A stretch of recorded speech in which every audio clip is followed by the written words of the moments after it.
هیچ محل گفته زیخ نشوه که ما را تنقید میکنن، هیچ محل خرسند هم نشوه که ما را تعریف میکنن. چی با شما گفته خودتان در قرآن سنجی، قرآن در هر یک آدم خوش سنجه، هر انسان باید خوش به قرآن سنجه. آیا چند قدر سنجیدیم هممون؟ هیچی.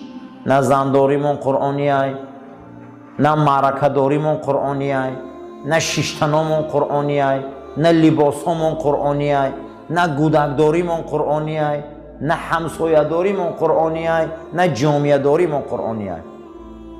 این محور زندگی را ابن خلدون از این نقطه نظر دیده، گفته بین که کجای قرآن در خطا آمده است خطا راست کن، کجاش در راست آمده استی خشاع به حالت. چه روزی خرسندی داری؟ زیرا که درباره تو چی گفته شد و برای تو چی زیان رساندن نرساندن، اما از قرآن تو جدا بدی، از قرآن دور بدی، از قرآن فهمیدی خیلی دور ماندی، دان که خیلی فریب خورده ای. فریب خورده ها کیا بدیم؟ کسایی که ای قرآن دور بدیم. کی در همین دنیا فریب خورده بوده؟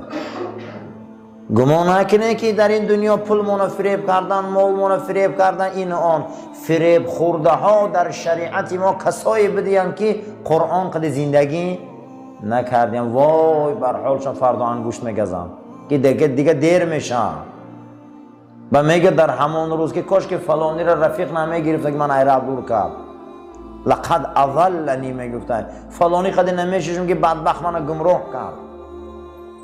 برای نه همین محور زندگی، اساسی زندگی حیات ما این قرآن بوده است که به قرآن خودمون سنجیم. هممون خود به قرآن خودمون سنجیم. محاسبه حضرت عمر گفتن پیش از حساب شدن خودتان حساب کنی.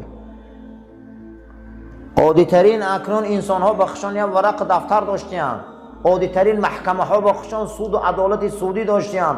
خدا با این قدر بزرگیش نمی نویسه، خدا با این قدر بزرگیش حساب و کتاب نمیکنه، خدا با این قدر بزرگیش محکمه نداره. به هیچ مورد خدا خلق کرده. بزرگان روایت میکنند که گفتند دخلنا علی بیت عطا ابن سلمی، ما در آمدیم خانه عطا پسری سلمی، یک از اولیاءهای خدا که میشش در داخل بسترش در دست تسبیح داشت، تسبیح میزد.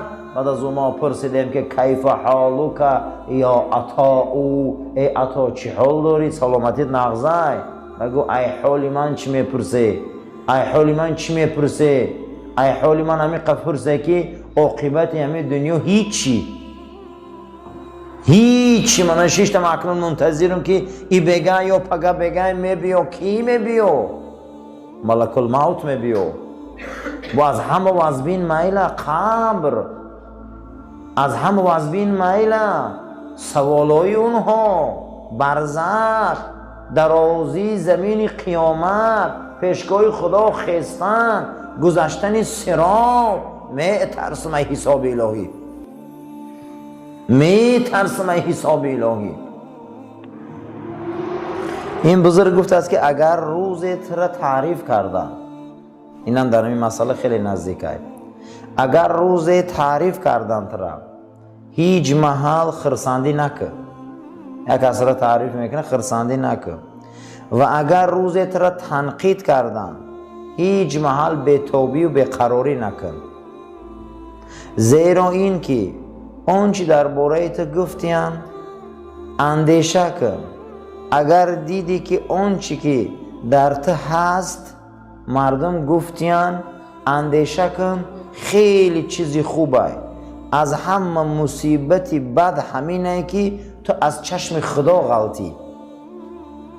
ای چشم مردم نه، ای چشم کی غلطی؟ خدا غلطی. امروز این مردم در حق خدا هم گپ میکنه، در حق رسول هم گپ میکنه. با بایمه دی گپی مردم زیخ میشی.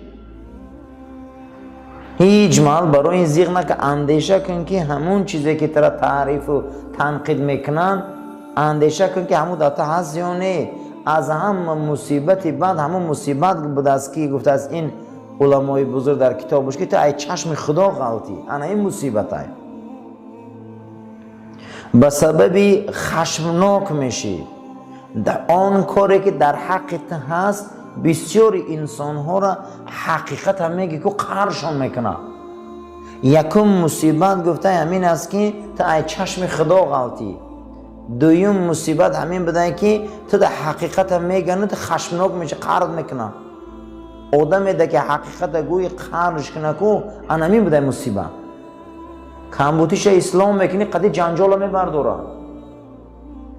بسیاری انسان ها رو نصیحت میکنی سرخ میشن.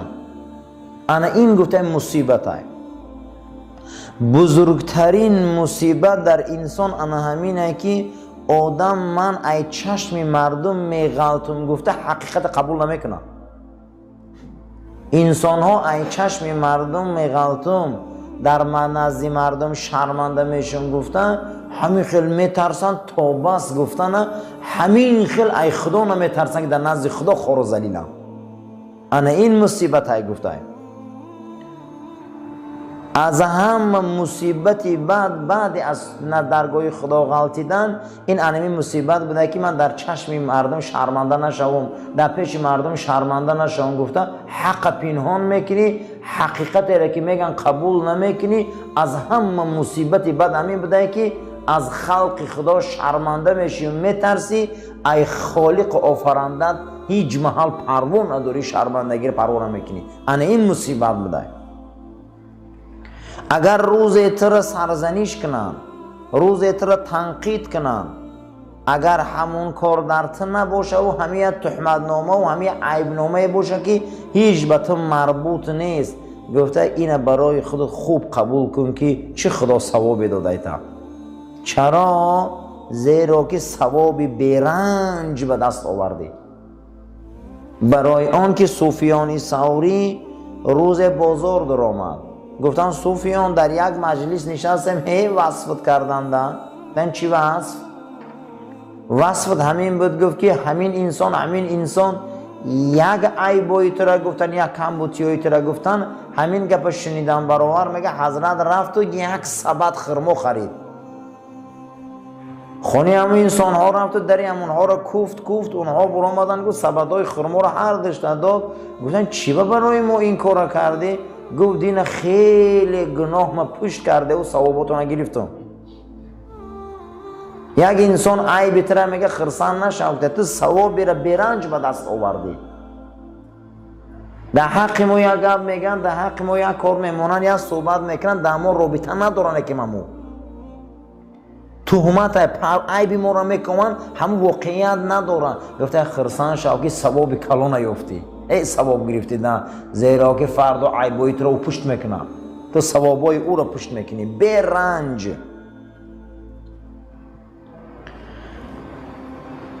هر کسی که پیرو با رسول نباشه، هر کسی که پیرو با صحابه نباشه، این نغز فکر کنه که در این دنیا راهی بد انتخاب کرده. ما باید پیروی ما معلوم باشه. پیامبر برای ما اسوة الحسنه آمدن. خداوند در قرآن در دو پیغمبر اسوة حسنه میگه. لقد کان فی رسول الله اسوة حسنه. این پیغمبر برای شما نمونه زندگی. ای بشریت بیایی کپی ای زندگی را از پیغمبر من محمد گیری صلی الله علیه و سلم. میخوای که کپی ای زندگی گیری؟ من امروز ورقا را میبری چیکار میکنی؟ کپی میکنی. میگه تو میخوایی که در این دنیا سربلند شوی، من برای تو نمونه زندگی میگه پیامبر آخر آوردم. زندگی را کپی کن. کپی ای زندگی اینقدر زندگی که تا اینکه فردا پشیمان نشوی، حسابت آسان شود. اگر تمام همشهر و همدههات به تو زید براید، تو را قبول نکنند، در حق تو گویند تو مردی بدی هستی، سخنهای اونها تو را غمگین نسازد. اگر گویند تو مردی خوبی هستی، سخنهای او تو را خرسان نکنند. تو میخوایی که خط سنجی که آدمی خوبی بدی رو گفته با قرآن خط سنج.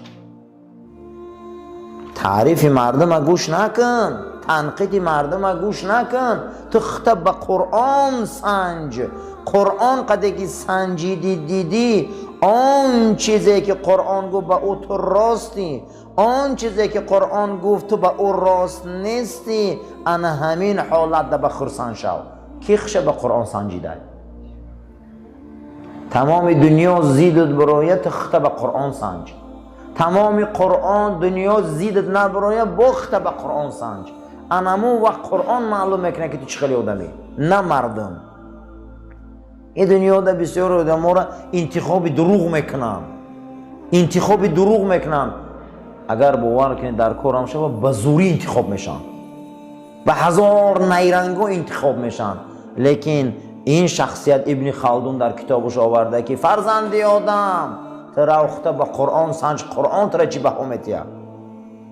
ما هر یک تمام یگان بار خمون به قرآن حساب کتاب کردیم، یگان بار فهمیدیم بگذارم همه دنیا عیب ما را گوه، نه که ما خمون باید به قرآن سنج مخی. چندقدر حالی قرآن تفسیر شده هیچی، چندقدر حال ما قرآن فهمیدیم هیچی، چندقدر قرآن در زندگی ما آمده هیچی. به تعریف مردم گفته خرسان نشوه، به تنقید مردم زیق نشوه، خطانه به قرآن سنجه که قرآن ما رو حساب کتاب کنه، قرآن ما رو حساب کتاب کنه. لقد کان فی رسول الله اسوة حسنه لمن کان یرجو الله. کی میخواه که فردا امید کنه خدا را بینه؟ کدام انسان من همی زمین ده میگه من فردا خدا را بینم؟